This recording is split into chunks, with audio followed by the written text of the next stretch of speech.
ಇವತ್ತು ಪ್ರಧಾನಮಂತ್ರಿ ಹೋದರು ಸೌದಿ ಅರೇಬಿಯಾಗೆ. ಗೊತ್ತಿಲ್ಲ ಈ ಜಮ್ಮು ಕಾಶ್ಮೀರದ್ದು ಅದೇ ಲಿಂಕ್ ಇರಬೇಕು. ಮೊಹಮ್ಮದ್ ಬಿನ್ ಸುಲ್ತಾನ್ MBS ಇಂಡಿಯಾಗೆ ಹೋದ್ಸರಿ ಬಂದಿದ್ದಾಗಲೂ ಇದೇ ಥರ ಒಂದು ಅಟ್ಯಾಕ್ ಮಾಡಿದ್ರು ಪಾಕಿಸ್ತಾನಕ್ಕೆ, ಸೌದಿ ಅರೇಬಿಯಾಗೆ.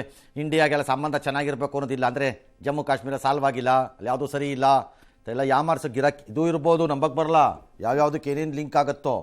ಅಥವಾ JD ವ್ಯಾನ್ಸ್ ಇಂಡಿಯಾಗೆ ಬಂದಿರೋದು. ಪಾಕಿಸ್ತಾನ ಅಭಿಪ್ರಾಯ ಆಗ್ಬಿಟ್ಟಿದೆ, ಯಾರು ಕೀಳೋರಿಲ್ಲ ಹೇಳೋರಿಲ್ಲ ಆ ದೇಶನ ತಂದ್ಕೊಂಡಿರೋದು ಅವರೇ ಆ ಪರಿಸ್ಥಿತಿ. ಸರ್ ಇವತ್ತು ಹೋದರು ಇದು ಸೌದಿ ಅರೇಬಿಯಾದು ಏರ್ ಸ್ಪೇಸು ವಾಯು ಪ್ರದೇಶವನ್ನು ಎಂಟ್ರಿ ಆದ ತಕ್ಷಣ ಪ್ರೈಮ್ ಮಿನಿಸ್ಟರ್ದು ವಿಮಾನ ಸೌದಿ ಅರೇಬಿಯಾದ 3 ಜೆಟ್ ಫೈಟರ್ಗಳು F-15 F-16 ಜೆಟ್ ಫೈಟರ್ಗಳು ಅವ್ರನ್ನ ಎಸ್ಕಾರ್ಟ್ ಮಾಡ್ಕೊಂಡು ಕರ್ಕೊಂಡು ಹೋದರು ಗೌರವದಲ್ಲಿ. ಇಳಿದ ಮೇಲೆ ಅವರಿಗೆ 21 ಗನ್ ಸಲ್ಯೂಟ್ ಕೊಟ್ಟಿದ್ದಾರಂತೆ ಎಲ್ಲಿ ಸೌದಿ ಅರೇಬಿಯಲ್ಲಿ. ಮತ್ತು ಉರಿಯತ್ತೋ ಉರಿಯಲ್ವೋ ಪಾಕಿಸ್ತಾನದ ಪ್ರೈಮ್ ಮಿನಿಸ್ಟ್ರಿಗೆ? ಉರಿಬೇಕಾ ಇಲ್ವಾ?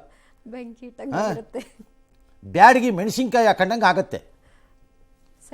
ಹಾಂ ಸರಿ. ಈ ಮಧ್ಯೆ JD ವ್ಯಾನ್ಸ್ ಕುಟುಂಬ ಎಲ್ಲ ದೇಶ ಎಲ್ಲ ಓಡಾಡಿದ್ದಾರೆ. ಅಲ್ಲಿ ಆ ಪೋರ್ಟು ಈ ಪೋರ್ಟು ಎಲ್ಲ.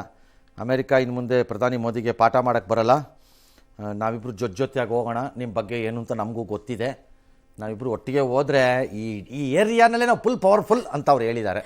ಆಯಿತು ಸರ್, ಹಾಗೆ ಮಾಡೋಣ, ಓಕೆ, ಎಸ್. ಇನ್ನು ನ್ಯಾಯಾಂಗ ಸೂಪರ್ ಪಾರ್ಲಿಮೆಂಟ್ ಅಲ್ಲ ಅಂತ ಉಪರಾಷ್ಟ್ರಪತಿ ಜಗದೀಪ್ ಧನ್ಖರ್ ಅವರು ಹೇಳಿದ್ದಾರೆ. ಜನಪ್ರತಿನಿಧಿಯೊಬ್ಬರ ಪ್ರತಿ ಮಾತಿನ ಹಿಂದೆ ಅತ್ಯುನ್ನತ ರಾಷ್ಟ್ರೀಯ ಹಿತಾಸಕ್ತಿ ಇರುತ್ತೆ. ಚುನಾಯಿತ ಪ್ರತಿನಿಧಿಗಳು ಸಂವಿಧಾನ ಹೇಗಿರುತ್ತೆ ಎಂಬುದರ ಅಂತಿಮ ಪಾರ್ಲಿಮೆಂಟ್ ಸುಪ್ರೀಮೋ ಅಗ್ರಿ, ಚೆಕ್ಸ್ ಆ್ಯಂಡ್ ಬ್ಯಾಲೆನ್ಸಸ್ ಹಾಗೆ ಇರೋದು. ಒಂದೊಂದು ಸರಿ ಕೋರ್ಟ್ಗಳು ದಾಟ್ಬಿಡತ್ವಾ ಅಂತ ಅನ್ಸತ್ತೆ, ಆದರೆ ಸಂಪೂರ್ಣವಾಗಿ ಬಿಟ್ಟರೆ ನೀವೆಲ್ಲಿ ದಾಟ್ತೀರಿ ಅನ್ನೋದು ನಮ್ಗೆ ಅರಿವಿಲ್ವಾ? ಪೆಂಡಿಂಗಲ್ಲಿ ಇಟ್ಕೊಂಡ್ಬಿಡ್ತೀವಿ ನೀವು. ಹಾಗಾಗಿ ಎಲ್ಲರೂ ಸರಿ ಅಂತಲ್ಲ, ಕೆಲವು ಸರಿ ನ್ಯಾಯಾಲಯಗಳು they think they are beyond public opinion ಅಂತ ಅನ್ಕೊಂಡ್ಬಿಡ್ತಾರೇನೋ ಅಂತ ಅನ್ನಿಸ್ಬಿಡುತ್ತೆ ಕೆಲವು ಸರಿ. ಎಲ್ಲ ಸರಿನೂ ಅಲ್ಲ. ಹಾಂ. AICC ಅಧ್ಯಕ್ಷ ಮಲ್ಲಿಕಾರ್ಜುನ್ ಖರ್ಗೆ ಬಿಹಾರಕ್ಕೆ ಹೋಗಿದ್ರಂತೆ, ಬಕ್ಸರ್ ಜಿಲ್ಲೆಗೆ, ಯಾವುದೋ ಕಾರ್ಯಕ್ರಮಕ್ಕೆ. ಯಾರೂ ಇಲ್ಲವಂತೆ. ಫ್ರಂಟಲ್ಲಿ 16 ಜನ, ಬ್ಯಾಕಲ್ಲಿ 32 ಜನ, ಚೇರು ಖಾಲಿ. ಇನ್ನೇನು ಮಾಡೋದು, ಪ್ರೋಗ್ರಾಮ್ ಕ್ಯಾನ್ಸಲ್ಡ್ ಅಂದ್ರಂತೆ. ಆಮೇಲೆ ಜಿಲ್ಲಾಧ್ಯಕ್ಷನ ಅಮಾನತ್ ಮಾಡಕ್ಕೆ ಬಿಟ್ರಂತೆ. ಯಾಕೆ ಸಾರು ಮಾಡ್ತೀರಿ? ಬಿಹಾರಲ್ಲಿ ನಿಮ್ಮ ಪರಿಸ್ಥಿತಿ ಇನ್ನು ಹೆಂಗಿರ್ಬೇಕು ಹೇಳಿ?